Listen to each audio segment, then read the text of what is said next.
Great, Vicki.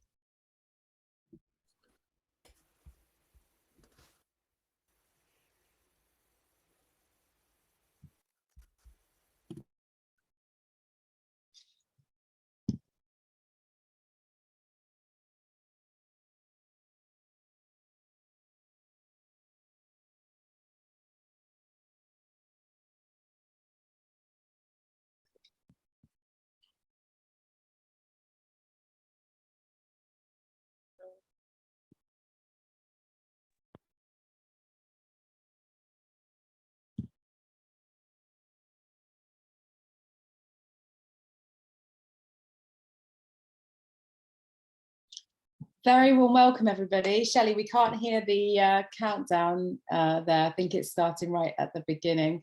So a very warm welcome, everybody, to the third session of the Coaching Summit today. And this session is brought to you by Vicki Mitman, who is an executive coach. And she's going to be sharing with you her 7-step system to help people in career transition. So stay with her till the end of the session, so you get all 7 steps. And she'll also be sharing some resources with you at the end of the session today.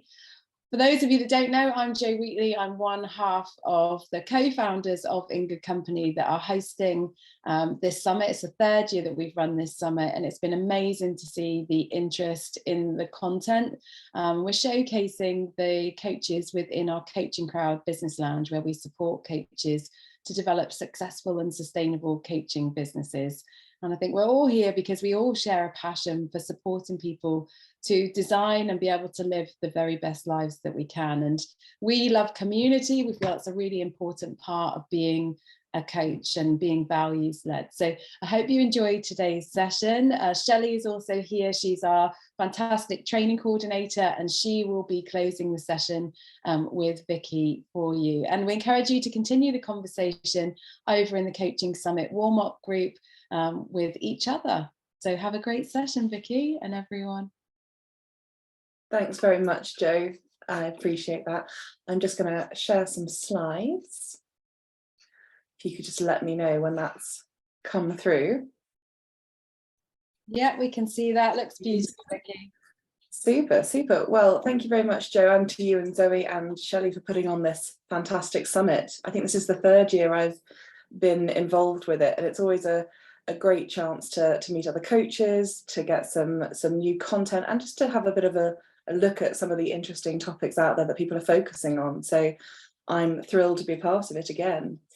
Before I dive into my presentation, just to check the chat's working, I would love for you, if you've been through a career transition at any point in your life, particularly in the last sort of 3 to 5 years, can you just put a yes in the chat, or if you happen to know? And if you're happy to share what your transition was, please do. So if you went from being an accountant to being a circus performer, I'd love to hear about it. Fantastic. So we've got some people going through transition at the moment, lots of people that have been through, and some that are new to it. Fantastic. What a nice mix.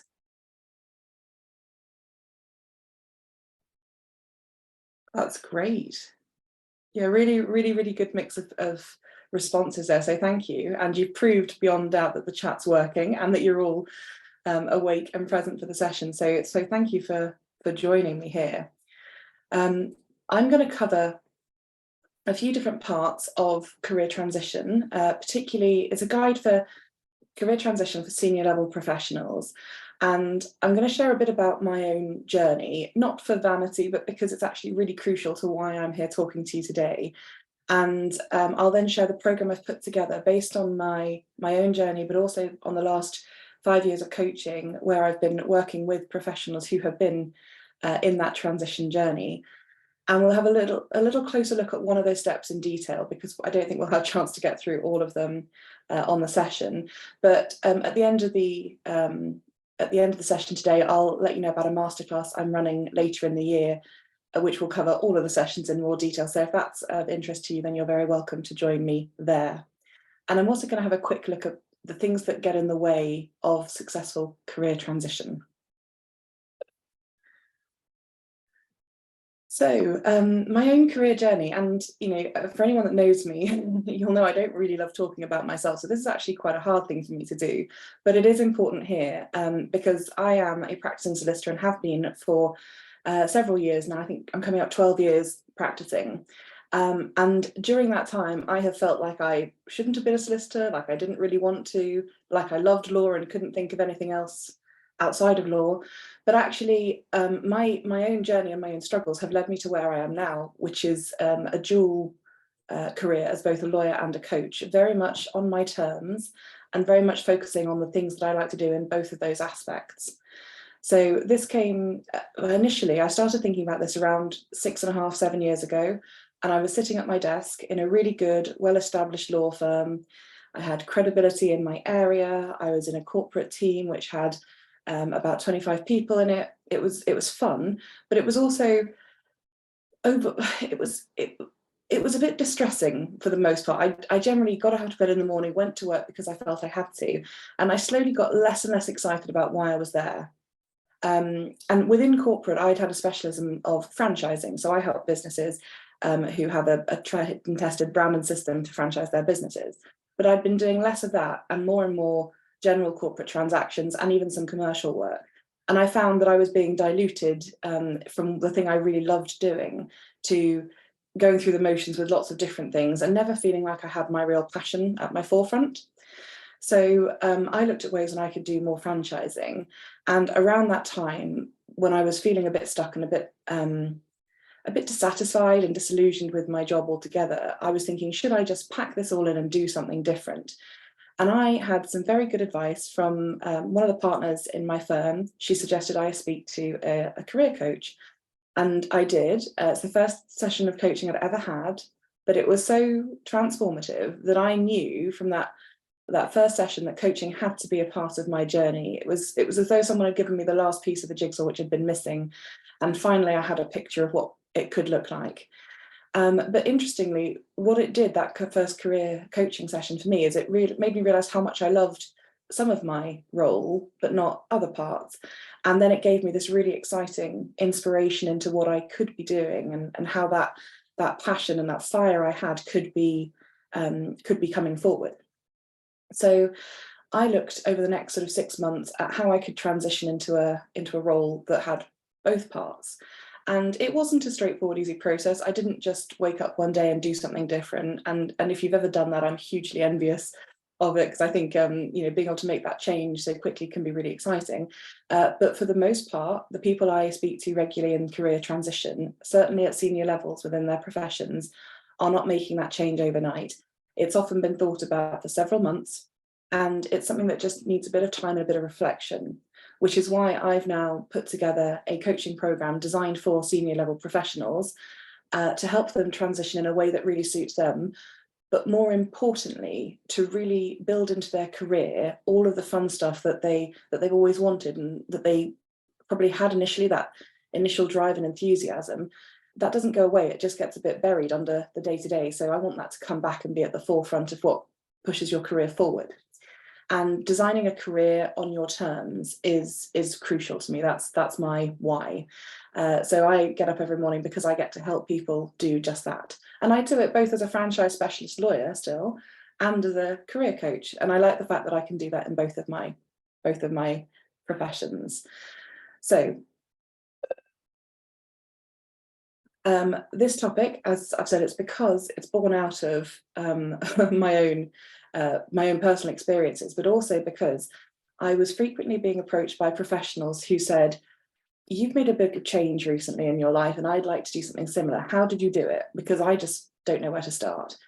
And what I realized was that the more entrenched in someone's profession they are, the more that profession is part of their identity, the harder it is for them to even think about a life outside of it. So for a long time, I was saying, I'm a lawyer. That's what I'm trained to do. That's what I'm educated to do. That's where my last 12 years or so have been focused. And the idea of doing something different, putting myself out there in a different way, it was quite alarming. And I felt like I would lose some of my credibility, some of my resilience. Certainly my confidence would have taken a hit because I was so protected by that profession.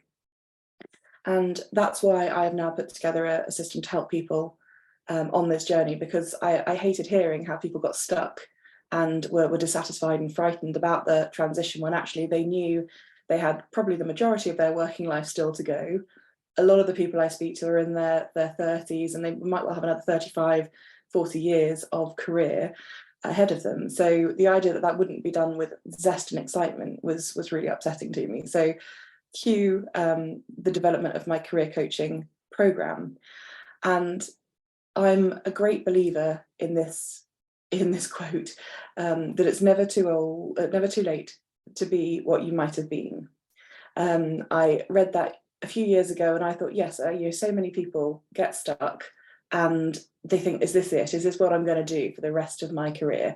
And that's deflating, and it does affect people's passion. It affects their relationships. It affects their confidence, their self-belief. So, looking at what you might do and what you might get to, if you design a career on your terms, is my driver. So I've developed, and because I'm a lawyer, properly trademarked my From Profession to Passion system. So this uses the letters of the word passion as my 7-step process that I go through with my career coaching clients. And it's a way to start a conversation and a way to help people go from feeling a bit stuck and not knowing which way to turn to a process that can help them figure out how to move forward. So I'll look at each of these sections just as an overview, and then I'll dive into the first one, purpose.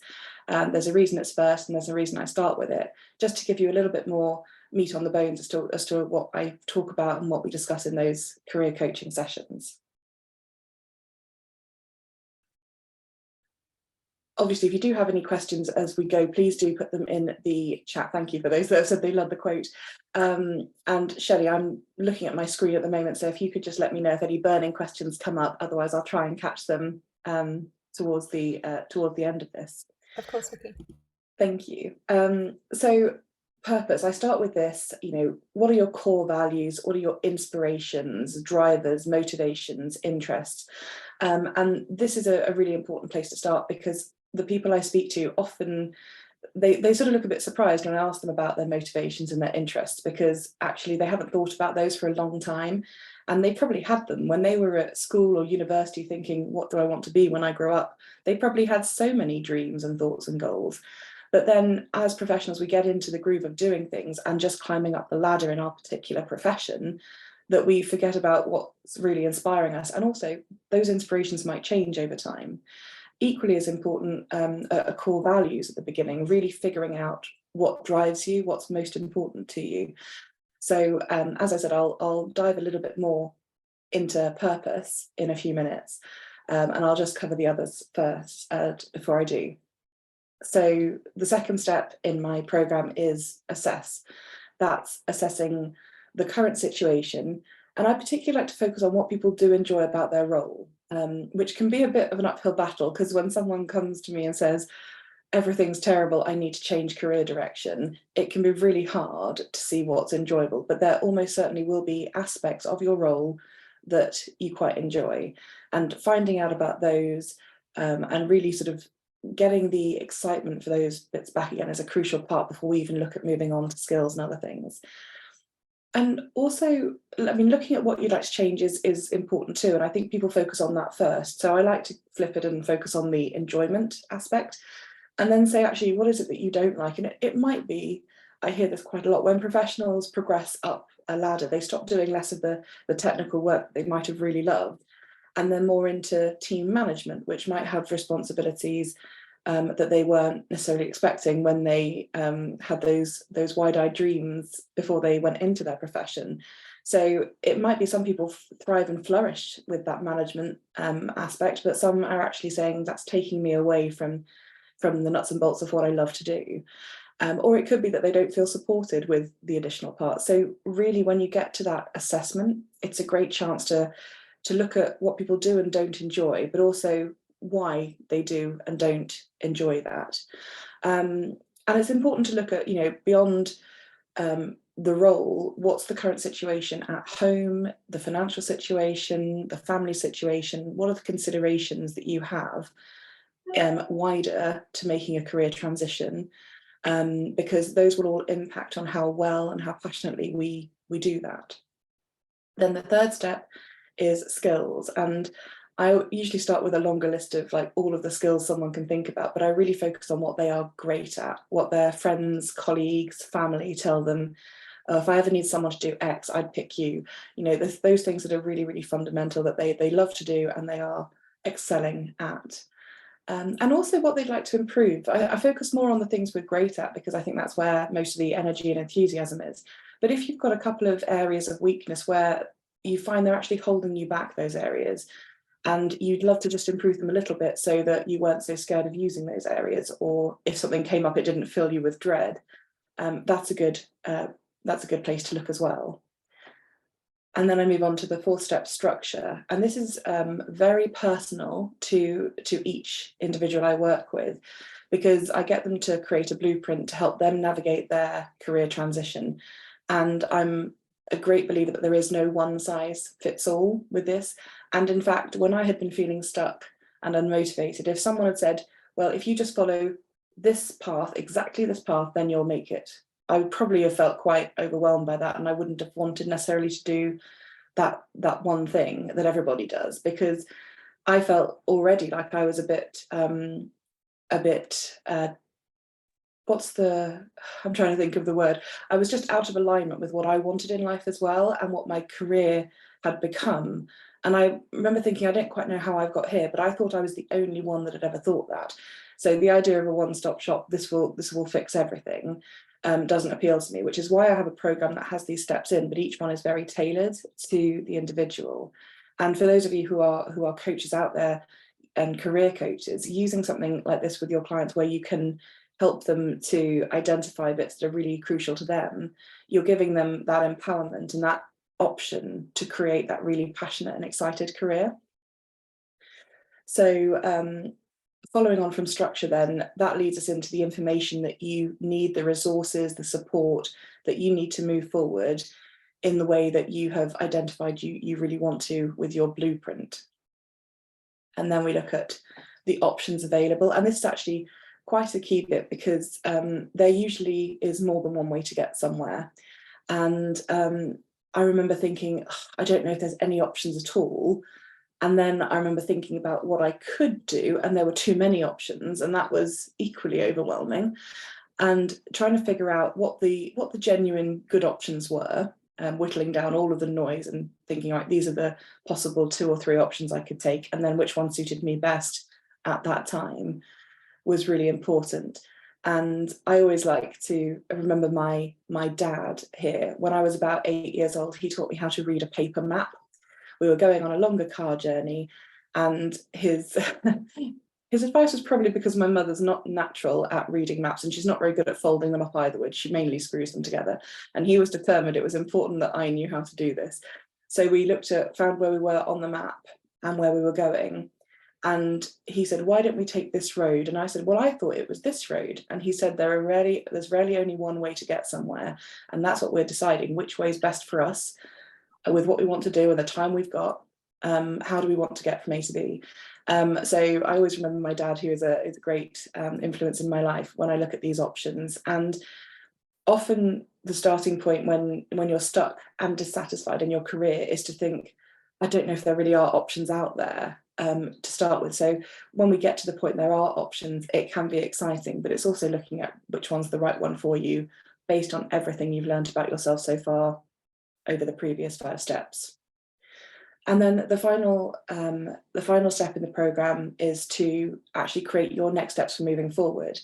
A lot of the professionals I speak to kind of love the personal journey they go on through this. They love the learning, but actually when it comes to the implementation, that can be a little bit more tricky. So getting those steps in place, again, tailored to you and what you're doing with your transition to keep you motivated and to move you forward, and to make sure you've got that support and who you're going to reach out to and your timeframes is really crucial. So that's just an overview of the steps I take people through on my From Profession to Passion career coaching program. And I'm now just going to flesh out a little bit more around the first step, purpose. Shelley, is there anything in the chat before I do? I don't want to sort of let people's questions go by. We've just had Nikki ask, can you explain a bit more about what a personal blueprint is? Yes, absolutely. So, I mean, it is it is different for each person, but it's very much your plan of action, including everything from the previous slide, where you do have. Let me see if I can get back to the previous slide, actually. So the purpose, the assessment, the skills, getting all of that together, and you will have a lot of information by that point, and then actually consolidating it into a blueprint and a plan which you can use as the foundations. Because a lot of people jump and think, oh, I want to explore this, and they go off down a rabbit hole of exploring this, but actually they never realize that there could have been several other options that were good for them. So the first step is actually almost a bit of a slowing down of working out what options there are within those, you know, the skills that you've got, and the assessment of where you are and your purpose in life. Once you've figured that out, then you're looking at, what does my blueprint, what does my plan and foundation of my new career look like? If I want to build a career on my terms, starting with what I know, this is very much the foundation stone. So rather than building a house on quicksand, you're building it on this solid foundation of knowing what your core values are, where your strengths are, what you've got to do in terms of your family and your commitments, in order to properly move forward, and then exploring the information you need and the options you need after that. So I hope that helps a little bit more to understand that. So now moving on to the very first step in the journey, purpose. And like I said, I start with this for a reason, and it's it's because I didn't know what my purpose was. And a lot of people, when I speak to them, are not happy to commit to a purpose or even sometimes core values at that early stage. It can be daunting and it can be overwhelming. And I got in my own way and thought, well, how is this relevant to my career transition? I'm a lawyer and I want to do something else. How is knowing my core values going to help me? So, and this is actually a topic I talked about at the summit last year, I think Joe just reminded me.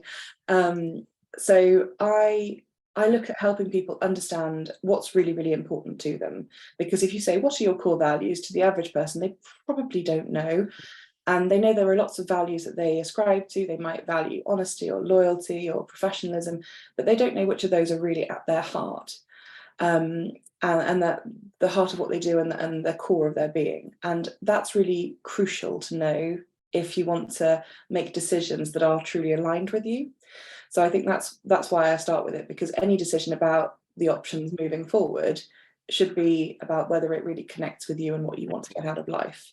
So when I was talking to a career coach client about this, she said it's a bit like being an environmentalist but working for BP. If it doesn't sit well, if your core values don't sit well with what you're doing, it won't work, will it? And I said, yeah, that's a good way of thinking about it.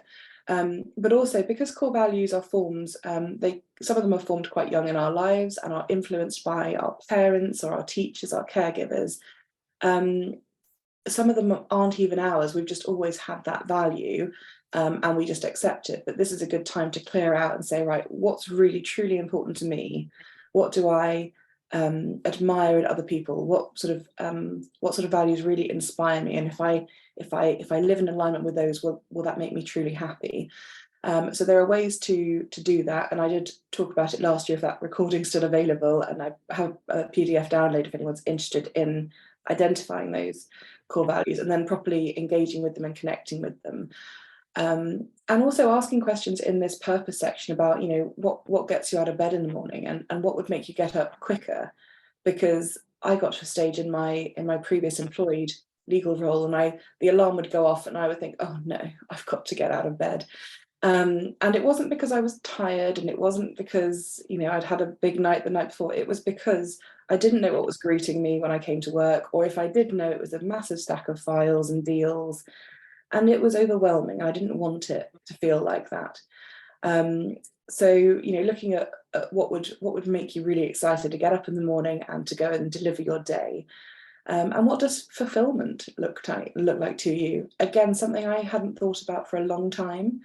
And often when my career coaching clients are feeling stuck and dissatisfied and disillusioned and frustrated, they're not looking at what energizes and what motivates them. So that's another crucial part, I think, to really look at, because we're focusing here on bringing that energy and enthusiasm and motivation back to the surface, because it is still there. And a lot of people think, oh, I'm just so flat in my profession, I don't enjoy what I'm doing. And those limiting beliefs and that negative self-talk has and all the things you don't like about your current role have buried all the great stuff that you have that helps you define your purpose deep down. And then I look at interests. So these aren't skills, which we come on to in step 3, but these are interests that you have. And it was a great career coaching exercise that I had, where I listed all of my interests. And initially I thought, oh, I could do that really quickly, it'll take me 2 minutes. And then I kept adding to it and adding to it. And before I knew it, I had it was an A4 sheet of paper with about 3 columns on it, and it was full of interests. And I realized just how many interests I had, personal and professional. And only probably 2% of them or 3% of them I was doing on any regular basis.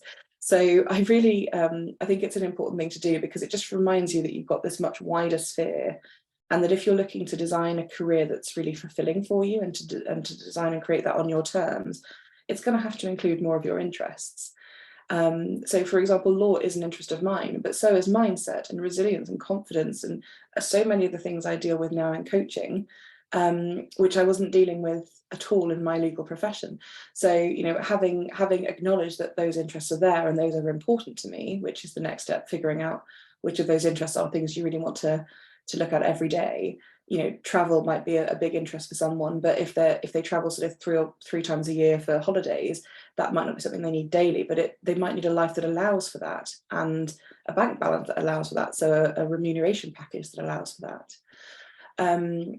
So figuring out the interests and narrowing down to the ones that you really want to experience on a regular basis is important, and to look at the ones that bring you the most joy.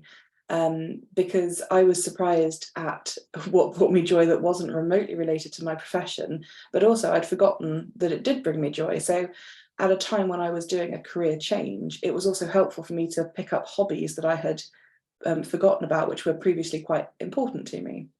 So as a more holistic exercise, I think purpose is a great way to start. And also what I find is that it energizes people to be a bit more open and a bit more excited about what can be quite a scary process of career transition. So I'm just going to quickly check in with the chat to see if there's anything going on. I don't know, Shelley, if you've seen anything come through. Yeah, we've just had a question. Do you use this model when you coach people who have been on a career break and are now looking to embark on something new? Yes, you absolutely could. And it's often because a career break comes from for a particular reason, but whatever that is, there's been a pause from what they were doing to now looking to embark on something new.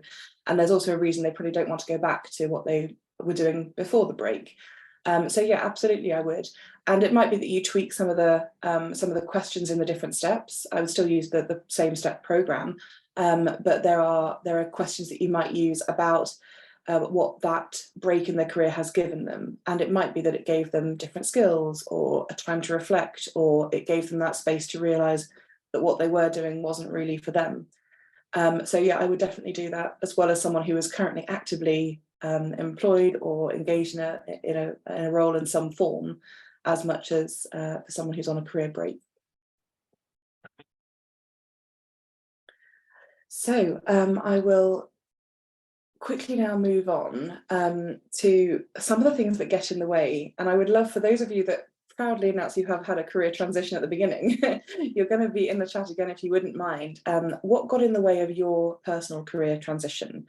Because this is something that, for me, I did almost everything on this screen, and there were other factors as well. I haven't considered the factors around family and financing and learning, which were all big factors of transition. But I think for me, every one of these cropped up as I was transitioning. And perfectionism, I've put it first and foremost because I am a reformed perfectionist. I can absolutely say that. I was the one that said, well, I'll do it once I've got all of these ducks in a row. And the ducks were never in a row. They kept wandering off, and it was so frustrating. So I never moved forward. And I kept thinking, oh, I'm so nearly there, apart from this, or once I've got this stage done, then I can go on to this. But actually that led into overthinking things. It led to procrastination. And from the overthinking, surprisingly, that led to overwhelm. And I was listening to a podcast the other day, which was on career change, and it talked about the idea of popcorn thinking. So the idea that you keep having all these ideas going pop, pop, pop, pop, and you don't really get a chance to look at any of the ideas. But before you know, you've got this mountain of popcorn, because once they start, they keep going. And then you're like, well, which one do I pick up? Which one do I look at? So that overwhelm can come in because you have too many ideas, as much as it can come in because you've got no idea where to go at all. So, and that leads to anxiety. I'm never going to make a change. I'm not good enough. And that can be a whole mix of mental health issues that come in as well. And I have a friend who is a mental health trainer, and she's fantastic at talking about this. So if people are dealing with mental health issues as part of their career transition, I would always recommend talking to someone who knows a bit more about it and can help support you as you're doing the transition as well. Fear of change, fear of failure, and sometimes even fear of success. Oddly enough, it can come at it from the other way. But I think limiting beliefs, it's something I've seen in the chat a few times. Limiting beliefs were a massive thing for me. Self-confidence, negative self-talk, they all hit, and imposter syndrome, someone mentioned as well. I just saw that going past, which is really interesting, because I was talking to a lawyer in the franchise industry who I'd known for years, and this is the industry, remember, where I felt credible and respected and professional and qualified. And I was speaking to this lovely lawyer that I've known for years, and she said, "Oh, I hear you're doing coaching now. Tell me all about it." And I started talking, and before I knew it, my face had gone red and I was sweating and I was uncomfortable. And I made some excuse because we were at a conference, and I said, "Oh, I must just dash to the loo before we go into the next session." And I had a full-blown panic attack in the loo. And I just remember thinking, oh gosh, I can't believe I'm talking to someone so credible about coaching. I don't know anything about it. And at this stage, I was 2 years into my 3-year coaching qualification. I did know about it. I had been coaching people as part of that qualification. But in my head, because I was sort of here as a lawyer, but here as a coach, like I hadn't leveled myself to the point where I felt about both careers equally, which did come quicker than I thought it would. It didn't take 12 years in coaching to make me feel that way, as it did with law. But I remember feeling such an imposter, thinking, how dare I even speak to someone about my coaching? I don't feel at all ready for it. And all she'd done is to ask me a bit more about it because she was interested. So I think imposter syndrome is a big thing there as well. So expectations of others, yep, credibility in your new career, that can be a really big thing. And I think what I help, what I love to see with the people I'm working with on this, the coachees, is when they realise in that skills part of part 3, how many skills they've got and how many skills they've been using, sometimes for decades, which can be really helpful in their new career. You might not be at the same level immediately, but you might have a whole host of experience and skills that will support you in that role from day one. Whereas in my profession as a lawyer, the day one, I didn't know anything apart from the law they teach you at university. I had no idea how to manage clients or caseloads, how to address other lawyers, how quickly to turn things around. I had to learn all of that in my early 20s as a lawyer. But as a coach, I already knew how to talk to people and how to listen and how to make notes and how to keep files. Some of the smaller aspects were still there. I knew how to be organized. I knew how to organize my time and plan my week, things in a much better way, just because of the experiences I had and some of the skills as well in other environments. Yeah, I'm just seeing some comments there, which I'm looking through now. Oh, fantastic. Thank you so much for engaging in the chat. This is wonderful. Yeah, environmental changes as well, big to get over. And actually, I've heard more about that recently because of the shift since COVID and flexible working being a real thing. I think flexibility in working has been there for longer than we think, but it really became something during COVID. People are actually saying, environmental aspects, like going into a workplace with loads of people and loads of noise. Some people thrive on that environment and other people find it so distracting they can't concentrate.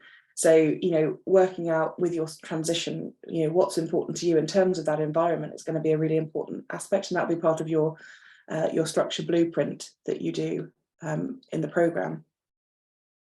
Yeah, the need to sell yourself. I hear this a lot, the idea of, you know, being visible, because before we can hide behind, well, you know, this is my career, here's my card, you know, I've been doing this for years. But actually, if we go into something new and we have to say, this is what I'm now doing, this is where I'm now at, it can be really quite alarming because everyone's looking at you, and that's what I found when I mentioned about imposter syndrome earlier.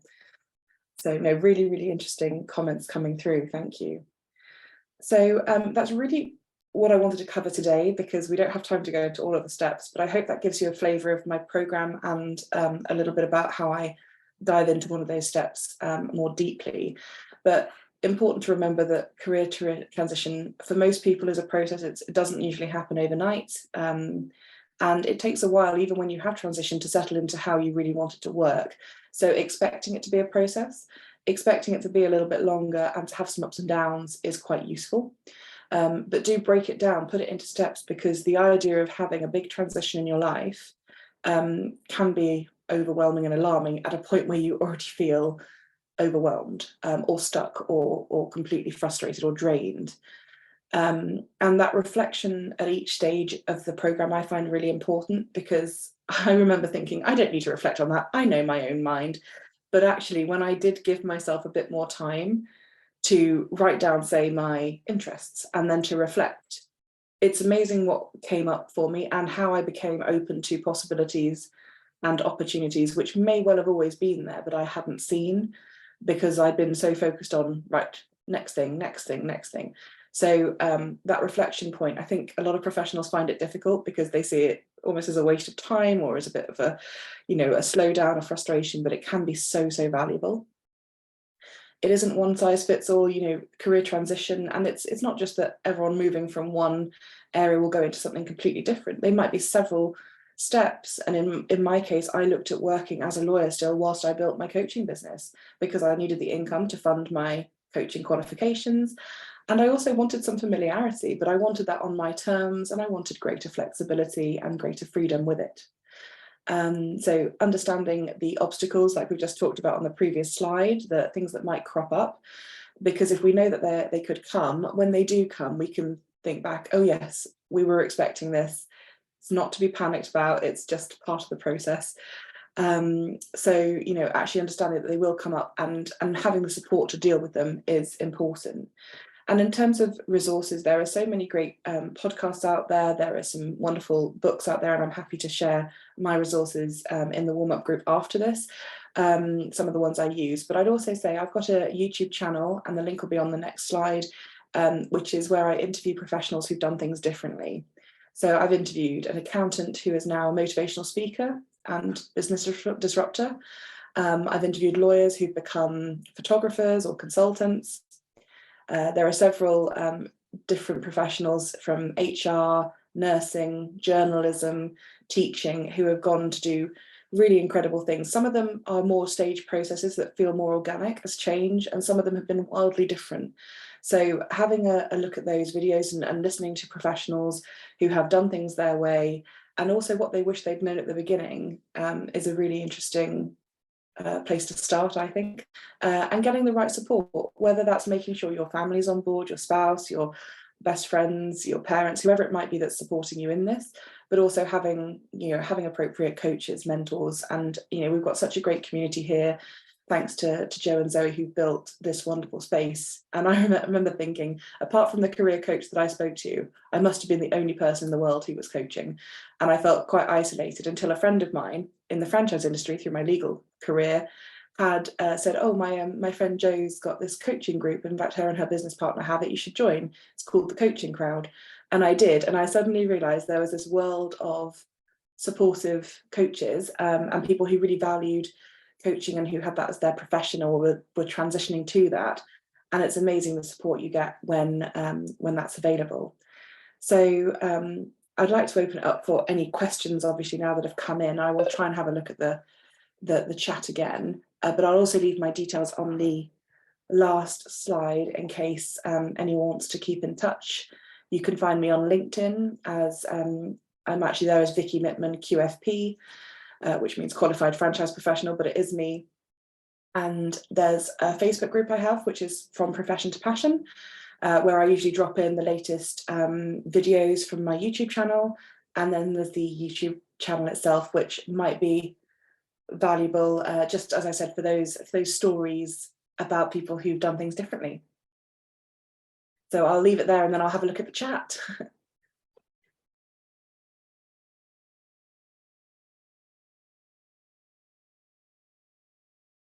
Oh, that's great. I'm glad it's been food for thought for some of you. Sorry, I've just got something in my eye all of a sudden. It's not tears of excitement or anything. Yeah. What permission do we need to give ourselves to move forward, Danny? That's a really great question. That's something that comes up in the deeper elements of the course, because if you ask someone that at the very beginning as the first question, it might overwhelm them. But I think once they've started opening up to you about what they need and what their skills and interests are and how they might move forward, then that sort of question about what permission do you need to give and what would allow you to do that in a way that really aligns with you would be really, really important.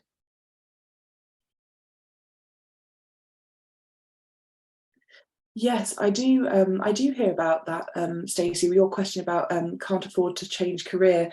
I think I'm not one to say just jump ship and it'll all be okay. That's not practical or useful advice. And in my case, like I said, I specifically transitioned in part so that I had money coming in from my legal work. And actually, that was a transition in itself. I went from being fully employed and full-time employed in a law firm to working as a consultant franchise lawyer with a lady called Nina, who I still work with. And even just that transition was the first step. And I paused coaching training at that point just to actually see how that went. But it took a while just to get that up and running, but it allowed me some income whilst I was doing other things. So I think, that importantly, when you are looking at any kind of career change, looking at those finances, that's going to be a crucial part, and that's why it's dealt with in the structure part of it. Like, what do you need, what resources do you need, and what financial support do you need? Some people have some money in the bank and some savings which will tide them over for a period of time, but others will say, look, I want to do it, but financially now is not the time. So actually my first step in the career transition is to save up, say, 5-6 months worth of paychecks, basically, to try and make that happen.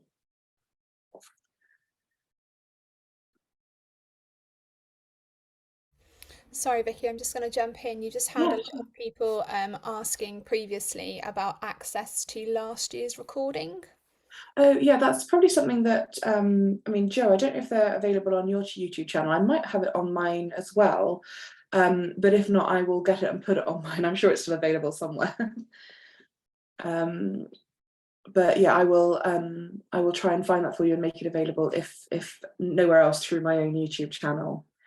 So that's really good. And did someone want my last slide again? I think I saw that. So I'll just put up my contact details slide once more, if that helps anyone. So feel free to get in touch. And I think that the joy of this summit in this group is that there are so many people out there that you could reach out to who have done their own transitions, and also people in your own network who've transitioned successfully. You might look at someone and think, oh gosh, I really want to hear more about their story. They will probably share it with you, because a lot of people who've done it well are happy to be approached about that and happy to help others. That's what I've found.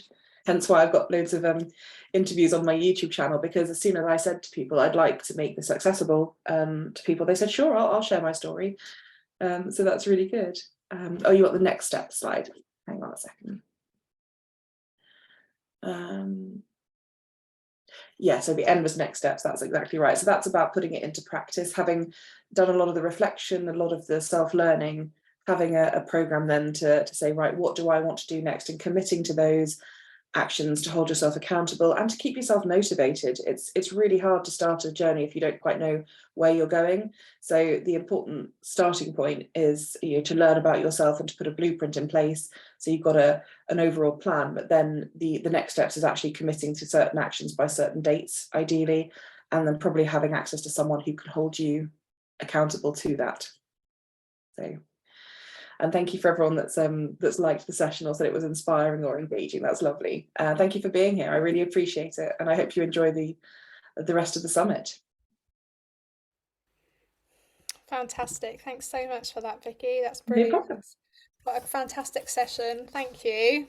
You'll probably see me in some of the later summits as well. We're hoping that a lot of the other speakers have been joining us, obviously. That's been great. Right, we're going to wrap up now. I'm just going to finish recording. Thank you so much.